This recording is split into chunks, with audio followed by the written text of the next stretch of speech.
Before reading from Bhagavad Gita and commenting on it, we're going to chant the invocation. If any of you are familiar with it, recite it with me. We're offering prayers to all the spiritual masters in our life. There are many. Prabhupada once said, the names of spiritual masters from the past can fill a book. So we offer obeisances to all of them.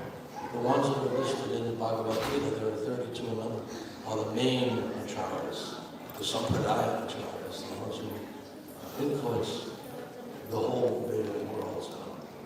Srila Prabhupada is 32nd on that list, and 11th in the line from Chaitanya Mahaprabhu.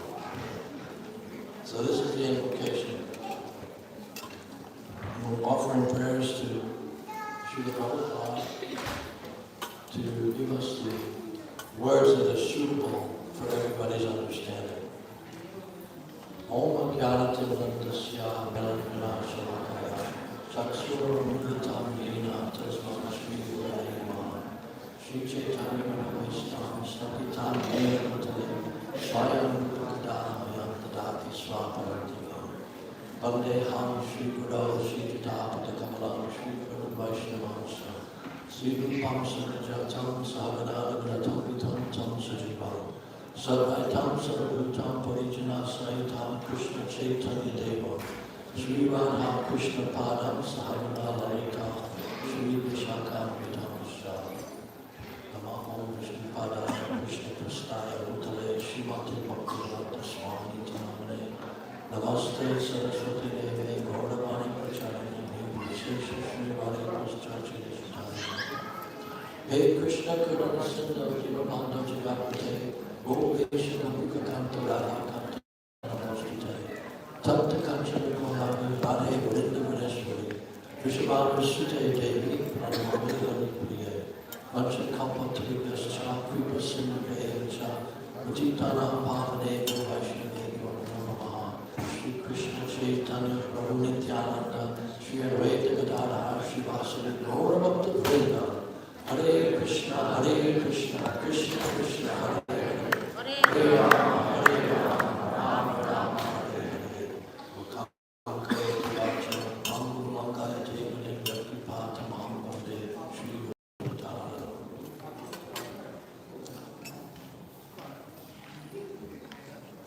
I consider myself to be the most fortunate of all. You know, those words were spoken once by Lee Derrick in Yankee Stadium.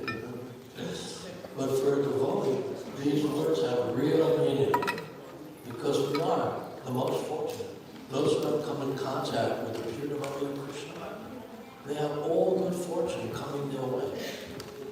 Even in the Bhagavad Gita, there is a verse that says, if you perform sacrifice, all desirable things will be bestowed upon you. So if you're acting under the direction of a pure devotee of Krishna, the spiritual master, all desirable things you have access to. So Krishna reveals himself in the heart of the devotee who is fully surrendered. And the way we surrender is by accepting everything that is favorable for Krishna consciousness, rejecting everything that is unfavorable, and always feel that Krishna will provide everything for us and that he will always protect us. there is so much danger in this world. At every step there is danger. Whenever you walk outside, some kind of danger. And the danger might be of a nuclear bomb, or it might be of a small microbe that makes you sick. But in one form or another, we have to take shelter of Krishna, and He will protect us. Just like we chant these prayers to Lord Shiva, we're chanting for the protection of devotees all over the world. Not only devotees. Srila Prabhupada's concern was all living entities. This is called Locananada, which means its project is to educate and elevate all living entities to the platform of Krishna consciousness. When I was initiated in 1970 by mail, Srila Prabhupada wrote to me August 18th, 1970 from Tokyo, Japan. And he said, "You already know what my mission is. So the purpose of your life is to assist in carrying out that mission." And he said that Krishna has already provided all of the necessities of life for all the different species of life. So there is nothing lacking in this world except one thing. What is that one thing? Krishna consciousness. So to work to propagate Krishna consciousness is pada upakara. It's the highest welfare work, and that's what we're doing here. We're doing it right now. In order to advance in Krishna consciousness, we have to have the association of devotees, because that is the source of our faith in Krishna. Shraddha Shraddheva Shavasakhe Shuddhanistaya Krishna Bhakti Koila Sarakama Krita. That if you have faith that Krishna will provide everything for you, then there is no limit to what you can do in His service. Srila Prabhupada used to say that. So what is the use of being American if you don't do something wonderful for Krishna? Remember that? If you don't do something wonderful for Krishna. And he said, you plan to do something for Krishna, Krishna will provide everything you need. I remember once he wrote a letter to us. I was in Amsterdam in 1975. And he said, what I want in all of our temples is that at any time of day, on any day of the week, we should be able to receive and serve prasadam without delay to 20 people if they just walk in the door. He said, you cannot say there is no money, you cannot say there is no bhoga, you have to be prepared. So we have to prepare ourselves, just like Prabhupada prepared himself before coming to the Western world. You may know that he was staying at the Radha temple and in the courtyard of Samadhi of Rupa Goswami. And Prabhupada said he was communicating with Rupa Goswami, who was telling him how to proceed to spread Krishna consciousness throughout the entire world. Because that was the prophecy when Srila Prabhupada was a newborn child. And the astronomers were saying, the astrologers saying, that he can build a house in which the whole world can live. And he will cross an ocean. This had never been done by any sannyasi before in our line. And he will open 108 temples for the worship of Radha and Krishna. And here we are today. Shri Shri Radha Govinda Dev Ki. Shri Shri Radha Damodara Ki. Srila Prabhupada Ki. This is our line, this is our lineage, it's our heritage. We stand for Vedic culture, Krishna culture. That means every aspect of our life rotates or revolves around Krishna conscious activity. And that is what develops our faith. Good association with devotees and constant engagement in devotional service. And then Krishna will provide everything. All of our needs will be taken care of, and we will be protected. So I'm just going to read some verses from Bhagavad Gita. This is our Shastra. You know Bhagavan, the Supreme Personality of Godhead, and Gita means song. So whatever is spoken in the spiritual world is actually song. It comes out as song. And what every step is taken there, it manifests as dance. This is Srila Prabhupada's words. So prepare yourself. Get ready to dance. Get ready to chant. And get ready to go back home, back to God. Let's take a look at one verse that caught my attention. It's a very important verse in chapter 4 of the Gita.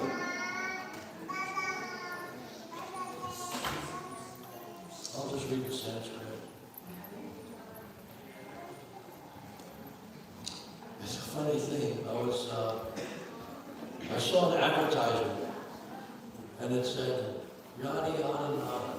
I don't even know what that means. It must be in Spanish or something. Yada yada nada. And I was thinking, that looks so familiar. And I was saying, oh my gosh, it's a verse in Bhagavad Gita. Yada yada hi dharmasi bhavati bharata. So everything will remind you of Krishna. Whatever you see, understand that this is material creation. This is interior energy, but it's connected to Krishna. One devotee was returning from the airport right here in New York with Sri Prabhupada. And they were looking at the New York City skyline, and the devotee said, no, that's all Maya, Maya's creation. And Prabhupada said, only if you don't see it in connection with Krishna, then it's Maya. What is it? That which is not, or illusion, or to think that something is real when actually it has no endurance. It's just temporary manifestation. But if you see it, Parasya Shaktir Vivadaya Shrite, as Krishna's energy, then we understand the connection. And then we can utilize it in Krishna's service. So here's the verse. It's text 7, chapter 4, Bhagavad Gita. Yada yada hi dharmasi glanir bhavati bharata abhyutana adharmasya tadatanam shujamya. Whenever and wherever there is a decline in religious practice, O descendant of Bharata, and a predominant rise of irreligion, at that time I descend myself. It's a long purport, I'll read just a little bit of it. There's a point in here that really needs to be made. The word Srijani is significant herein. Srijani cannot be used in the sense of creation, because according to the previous verse, there is no creation of the Lord's form or body, since all of the forms are eternally existent. The form of Krishna is eternally manifested in the spiritual world. Therefore, it is not subject to creation or dissolution. Every other material body is subject to birth, growth, byproducts, which means offspring, maturation, dwindling, and dissolving. That's death. So that's the material body. But the spirit soul is not affected in that way. Not to speak of the original form of Krishna, when he manifests in this world, this threefold bedding form of Sri Locananada. Then, therefore, Srijani means that the Lord manifests himself as he is. Just like Bhagavad Gita, as it is. Krishna manifests himself as he is.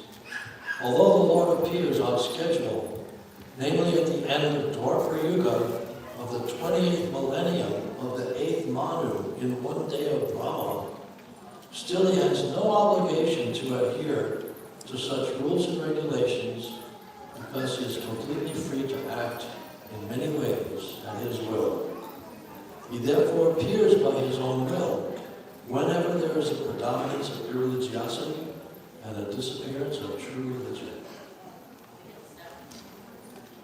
Incredible. Prabhupada is so clear. It's so lucid. So amazing how he can present Krishna consciousness and comment on the words of the personality of God. He's empowered. To do that, you have to be empowered by Krishna. No ordinary person can do the proper commentary on the words spoken by the Lord. So here, Krishna is appearing in his original form. And he says in Bhagavad Gita, he has appeared many, many times in the past. And Arjuna also has appeared, and has appeared with him. But Krishna says, I can remember all of those appearances, but you cannot. So he's making and the minute living entity. Krishna never comes under the control of the inferior energy, material nature. But the living entity, all of us, have that propensity to come down. It's like an airplane flying above the clouds, has a propensity to come down below the clouds and to be covered by the clouds. So similarly, we have that propensity to become covered. And it is by chanting the holy name of Krishna, and we're going to get into this a little more deeply, by chanting the name of Krishna, that we become free from all of the bodily designations and identification with this body. And I once asked you on a morning walk in Paris. Since you remember, in the Bhagavatam, it was described how the yogi leaves the material world and sheds different layers of covering as he goes through the layers of covering of the material world. I said, what was the last covering? And he said, what do you think he said? What was the last covering?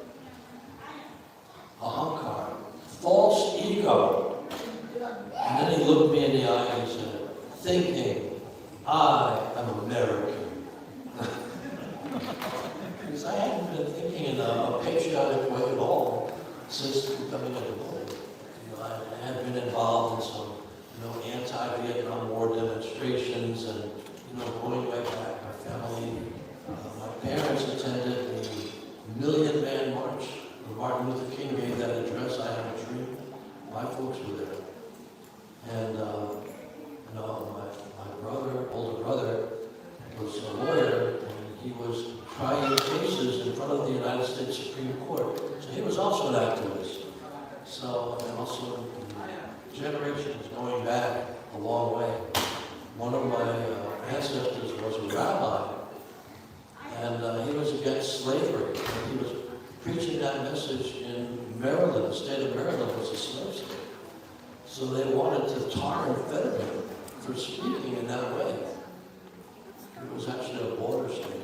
So they chased him, and he ran out of Maryland and went to Philadelphia, where he organized an underground railroad to bring slaves who had left the plantation up north to freedom. So that's my lineage. And Prabhupada must have seen there was some attachment there to family history, or being born in the United States of America, and the Declaration of Independence, and the Constitution, and all of the rights that we have. Our eternal right is to engage in Krishna's service. Everyone has that right. Even if it has to be manasa seva within the body. Like if you're put into jail, or if you are laid up in a hospital, or whatever your condition is, you can still remember the lotus feet of Krishna in any condition of life. So, in this purport, something else I wanted to bring up, and I don't know how much time we have until 7:45. Till 7:45? Oh, it's 25. Okay. So in this purport, I hope everybody is sharing this with other people. I mean, we have Prabhupada's books, and he wanted a full set of his books in every home in America. So this is something that everybody can get behind, and even if you have a full set of books, you can sponsor a full set of books for somebody who can't afford it. We have devotees here who are going out daily on Sankirtan, distributing copies of books. This is a great service, because this is the order of the spiritual master, and that's our life. You cannot separate your life from that order. Just like you cannot separate your life from breathing air. There was once a guru who had a disciple, and he was asking, when will I see Krishna? And the guru went to bathe with him in the river and pushed him down below the surface of the water and held him down. And he was struggling and fighting to get up. And then the guru let him up. He said, air, I need it. When you want to serve Krishna as much as you want to breathe air right now, that is when you will see him. See? It has to be the focal point of all of your thoughts and all of your endeavors, and your whole life's work has to revolve around serving Krishna. We have here one great devotee, I hope you won't mind me glorifying you in front of the deities, in front of Prabhupada, but I think it should be mentioned. Ramaroy Prabhu has been going out performing the Yuga Dharma, which is the chanting of Hare Krishna, every day, day in and day out, for many, many years. Do you think he's blessed by Krishna for engaging himself that way and engaging others that way? I get a message every morning from him, telling me where he's chanting, asking me to come out. And he even sent one message out today announcing that I was giving this class. So, we're tight, we're very close. And that's how devotees interact. I mean, it's all about the love, right, that devotees share. Even in the Bible, I was reading this the other day, I think it's in the book of John, saying that Jesus is saying, I have a new rule for you, and that is that you should love one another as I have loved you. And if you do that, then people will recognize that you are my followers. See? So this is similar to what Prabhupada has told us, that our movement is based on love and trust. And devotee interaction is based on what's called Priti Lakshana, or loving exchanges. These are the teachings of Rupa Goswami. Tadati prati gudinati, guyamakati prijtati, bhokte pujayate chaya, sadhridam Priti Lakshana. That we should be exchanging gifts between devotees. We should be serving prasadam and receiving prasadam amongst devotees. We do these things every Sunday and on a regular basis. And another thing which is very important, if you trust someone, you will reveal your mind to them.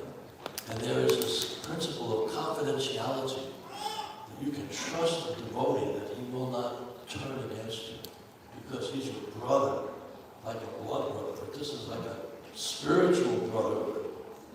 And so we can trust each other, reveal our minds, and give confidential advice and instruction. Well, this was so powerful, these teachings of Rupa Goswami.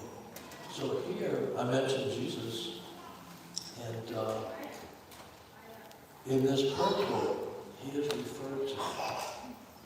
Most devotees haven't picked that up yet.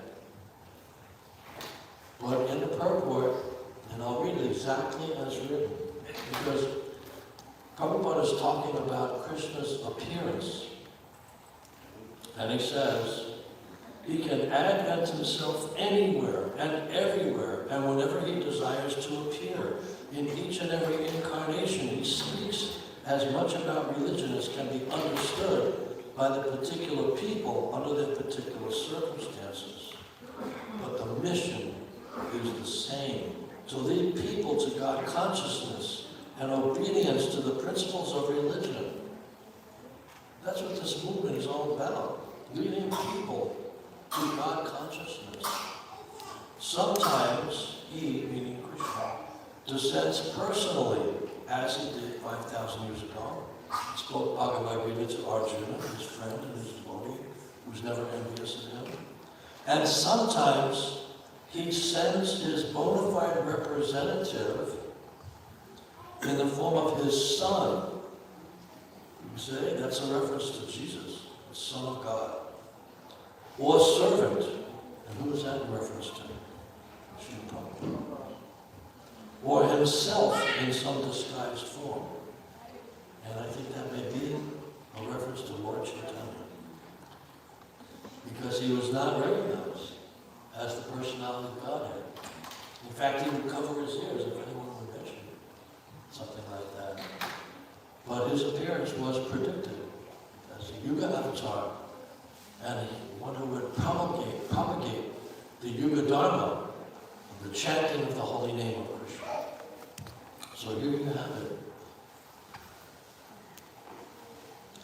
I know every time we read the Bhagavad Gita, something new flashes in front of us and gives us deeper and deeper understanding. Right? So I'm so happy to see so many devotees here.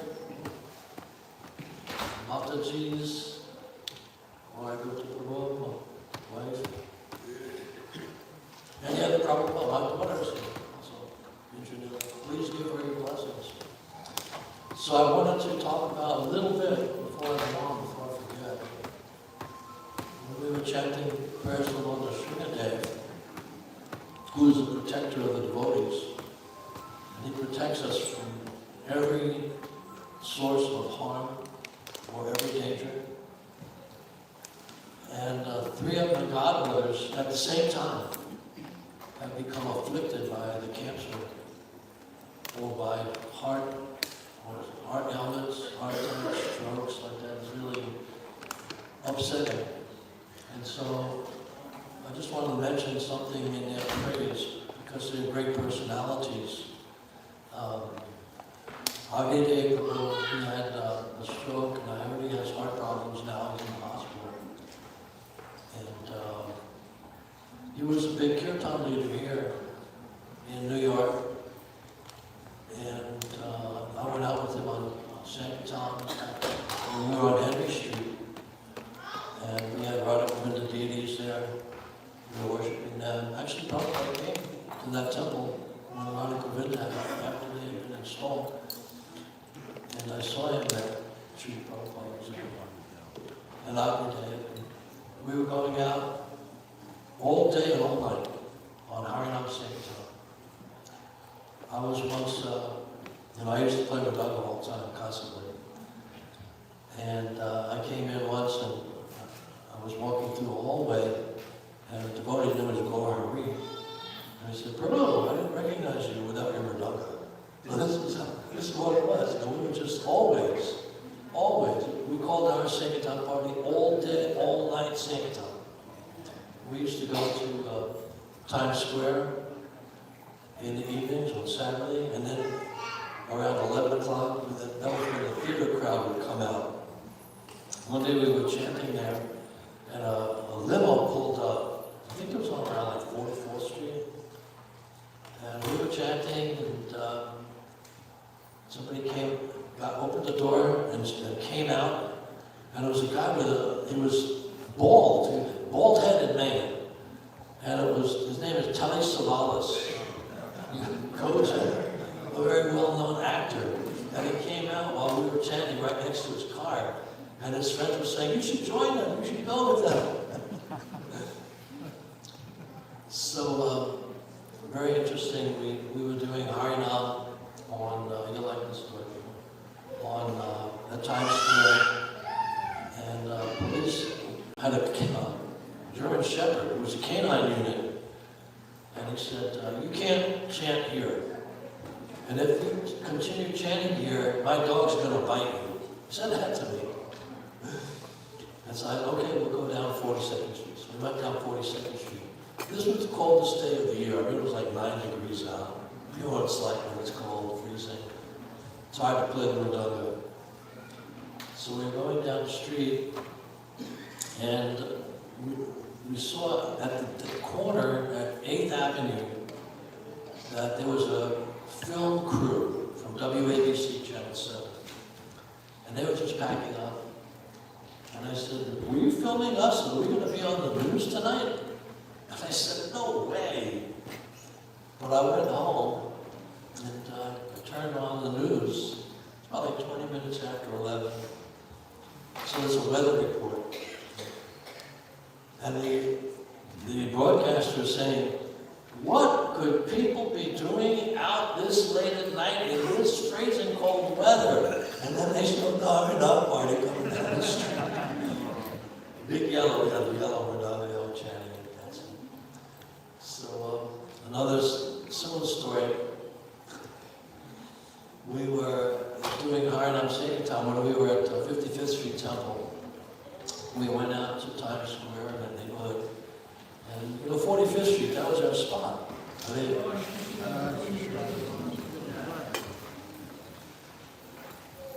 And so there was a blockade, barricades, no cars coming down Broadway, which is a rare sight. And I couldn't figure it out. So we took just stood there and chanted on the corner of 45th and Broadway. And then I see this parade is coming down. It's coming down the street. And it was a protest march against pornography. So a radio crew came over to where we were, and they were recording our kirtan. And then the broadcaster said, even the Hare Krishnas have come out to protest against pornography.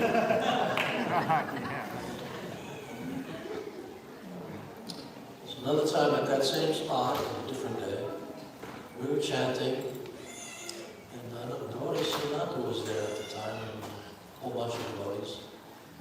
And somebody from the crowd came up to me, and he started pushing me. I'm playing Radha leading the kirtan, and he starts pushing me. He said, you don't have a permit, you can't do this. Get lost, get out of here. And then I hear this sound. And it's a policeman on horseback. And he came up and grabbed the man by the scruff of his neck. And he took off with the man running along by his horse. I mean, there are so many stories like that. So, we never got bitten by that German Shepherd. That was good news. But what happened was that it was our spot. So we kept going there. And until the police really got on our case and said, you can't come back here. So we moved our chanting to Herald Square, which is 34th Street Broadway, right? 34th Street Broadway. And I heard that a week later, right at that spot where we used to go, and right at that time when we used to chant, they discovered a car bomb. I don't know if you ever heard about that. You heard about that, right? There was smoke coming out of this, it was an SUV. And then they dismantled the bomb. And that was our spot.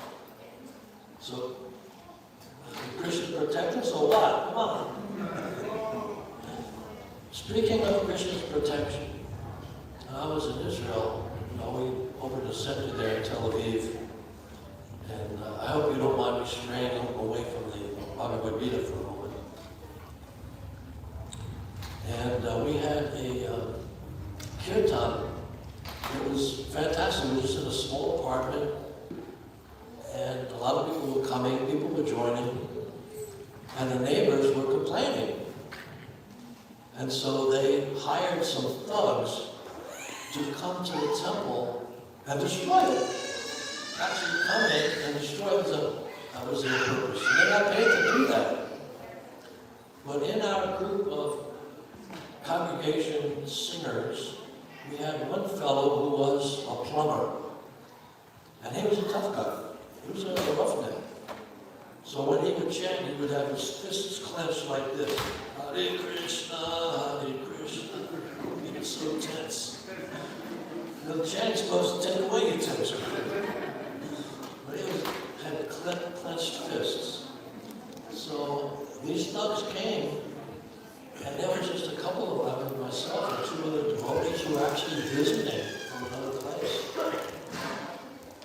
And these guys came in, and they said, we don't like what you're doing here. We're going to tear this place apart. And so I went into the small kitchen area, and I prayed to Lord Srinatha, please help us out here.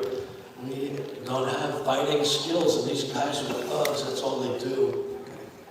And so what happened was, without notice, the plumber, without any invitation, without our knowledge, he came in. He just walked in. There was no program at that time. And he walked in. Krishna brought him to protect us with his clenched fists. And so he immediately understood what was going on. And he asked one of them, you got a cigarette? And they gave him a cigarette, and he lit it up. And he was not a full-fledged devotee. And then they passed it around, and everybody took a puff of that cigarette. Okay, now they're friends, right? And then he starts talking to them about Krishna consciousness. He said, what are you guys doing here? These are nice people. They go out every day, they chant the names of God, they distribute free food, they distribute be transcendental knowledge. We shouldn't be here to harm them. We should protect them. We should help them in any way we can. And they said, yeah, we should do that. But no, they had this change of heart through this plumber with his clenched fists. And then he said, I'm going to show you how to play the musical instruments. And he taught one of them how to play the kartals, another one how to play the tambourine. And they had a kirtan, even though they came to destroy the temple. So that was amazing. The Lord was sure Dave, he did protect us, right? Otherwise it could not have happened. So, Krishna, he gives us that strength, conviction, that he will always be there, that we are never lost to him, and he is never lost to us. That's how it works. So, unless you want me to tell some more stories. But let's just go back to the Bible again. We have another verse here. And this is a very well-known verse. The Lord is often referred to it. It's actually the following verse. Parichanaya sadhanam vinashaya duskritam dharma samstapanartayam sambhavami yuge yuge. Does anyone remember that verse? Have you heard it before? Oh, okay. Okay. This is why Krishna appears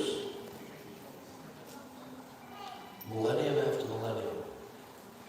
In order to deliver the pious and to annihilate the miscreants, as well as to reestablish the principles of religion, I advent myself millennium after millennium.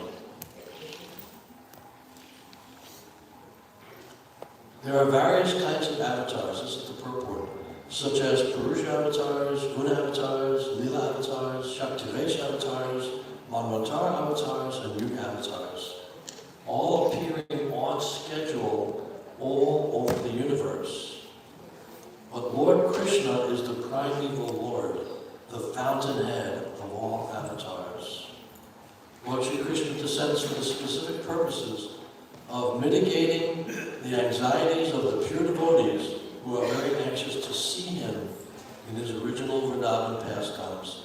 Therefore, the prime purpose of the Krishna avatar is to satisfy his unwilling devotees.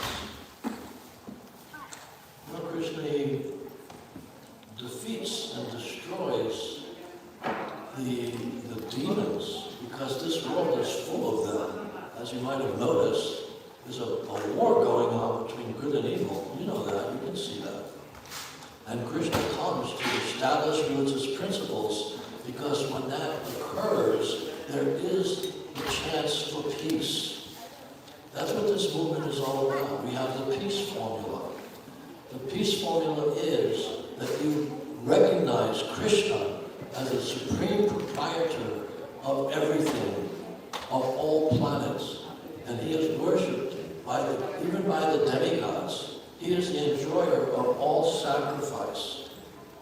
And this is actually the peace formula, when you do everything in that consciousness, instead of claiming proprietorship and being covered by designations, thinking, I am an American, I have to defend my country against some other country on the other side of the world, although I can't protect our own border, but I have to go there to protect their border. I mean, it's craziness, madness. We are not politicians. We are interested in developing and propagating the love of God. That's what we do. So in this age, who is the avatar? Who is the incarnation of Krishna who propagates the peace formula? Who is it? Sri Chaitanya Mahaprabhu ki Jai! And he is the most munificent, most merciful of all of Krishna's incarnations. You see? And why is that necessary? Because it's the Kali Yuga. Everyone has fallen. Just like Jagai and Madai. They epitomize the whole society. But for this movement is changing, transforming people's hearts, transforming cats and dogs into civilized human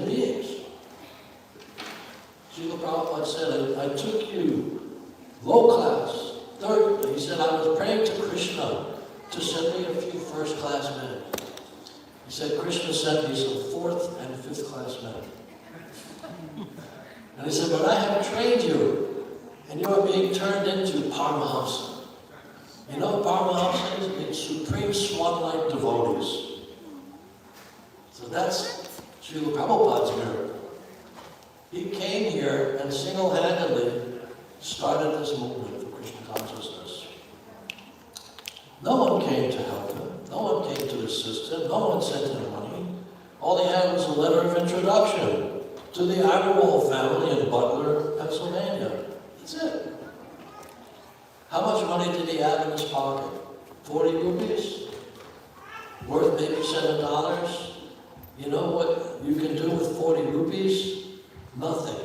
Because there was no way to transact the transfer of funds from rupees to dollars. It was not negotiable. So Prabhupada kept those the 40 rupees. You know what he did with them? He had 40 rupees when he came. He returned to India after he had health problems. And he used the same 40 rupees to take a taxi from Delhi to Vrindavan. Prabhupada was so meticulous when it came to the Lakshmi, the money. He kept track of everything. 12 cents for a banana, 69 cents for a vegetable, on and on. Everything's written in his diary. And the one thing that he wrote before setting foot in New York was a poem where he considered himself the most insignificant beggar. Can you imagine that? To be empowered to spread Krishna consciousness, Krishna prema throughout the entire world, and he's thinking of himself that way. He even once said of his disciples that, I see you. It was written in a letter to the devotees in Boston. He said, I see you as my spiritual master. Not only because Bhaktisiddhanta Saraswati has placed us all over, waiting for Prabhupada to pick us up and save us, but he said because of your example, the example of enthusiastic devotional service with no material motivation.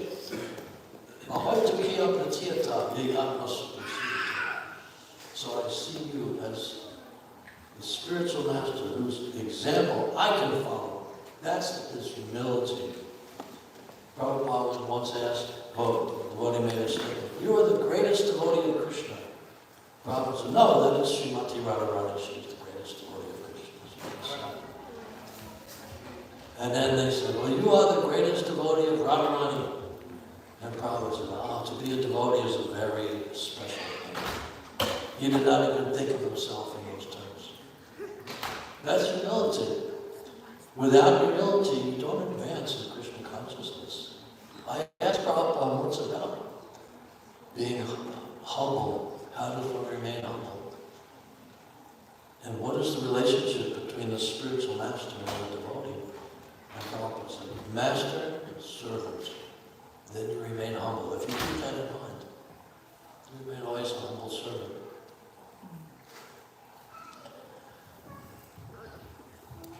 So I was very blessed, as I was mentioning, with service, wonderful opportunities to spread Krishna consciousness, first in Paris. Prabhupada sent devotees in 1969. They stayed in my apartment and before I became a devotee, and that's how I became a devotee. I was going to the Sunday programs, actually, at the American Center, Boulevard Raspai. And they made an announcement. They said, we have to move out of our little apartment on Rue du Val. It was near the American Center. We have no place to go.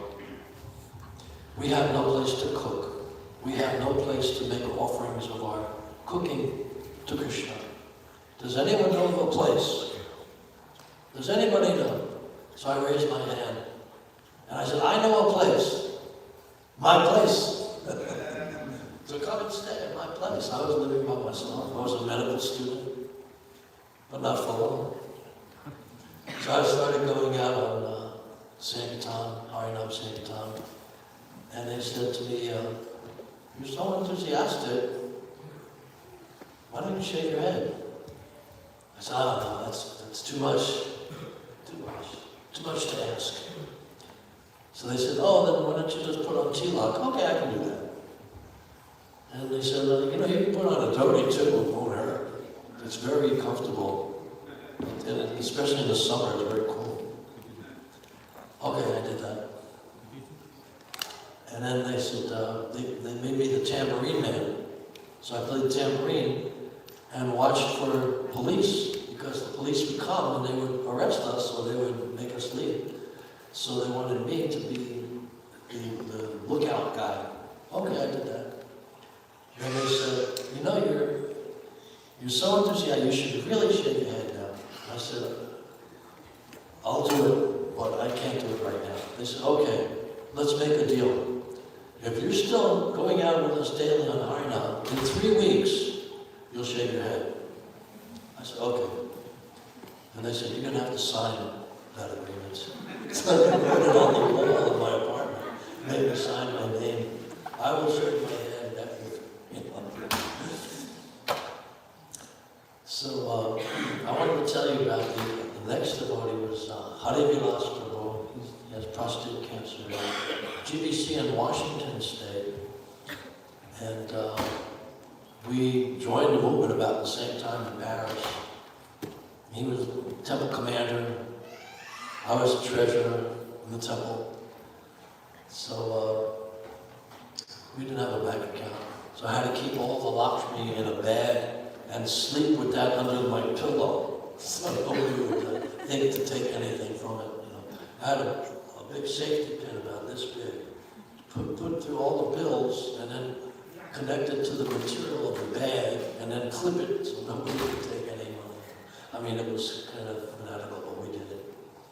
And so Hari Vilas Prabhu, he came over to my apartment before I had really made any decision to bring the devotees in. And he said, do you have anything in your refrigerator we can offer to Krishna? I'll make an offering. And there was nothing. It was empty. It's completely empty. Not even cold water or milk or anything. And he said, I see on the shelf here there's some powdered milk, so I'll take some powdered milk, add water, and make an offering to Krishna. And we did that. We heated up and had some hot milk that night. And then he was reading to me from the Bhagavad Gita, from the introduction. And every sentence he finished, he would say, that is so heavy. Because he wasn't initiated either, so he was getting me into the fire of accepting Prabhupada's instructions. So that was Hari Vilas Prabhu. Later on, he did so much service. He became an initiating spiritual master recently in Mayapur. I saw on YouTube video of him initiating a father and son. That was pretty unique at the same time. And then there's Vishnu Prabhu, who lives in Canada. He's similar ailment. And he was a very, very staunch devotee. We had a very nice interaction when Prabhupada was at New Mayapur, installing the deities of Krishna and Balaram. We have Krishna and Balaram deities out in Queens too. But Prabhupada came, and the installation was taking place. Prabhupada was standing up on the altar in order to bathe the deities. So Vishnu Prabhupada was down on the floor, and he was filling the conch shells with the different substances, handing them up to me, and I was giving them to Prabhupada to bathe the deities.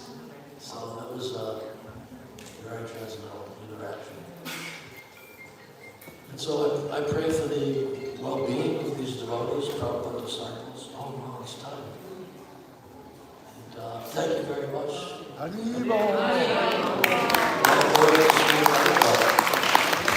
I'll come again by invitation, if you so desire. Tell you some more stories. And read some more verses from the Gita. This is our life. Thank you.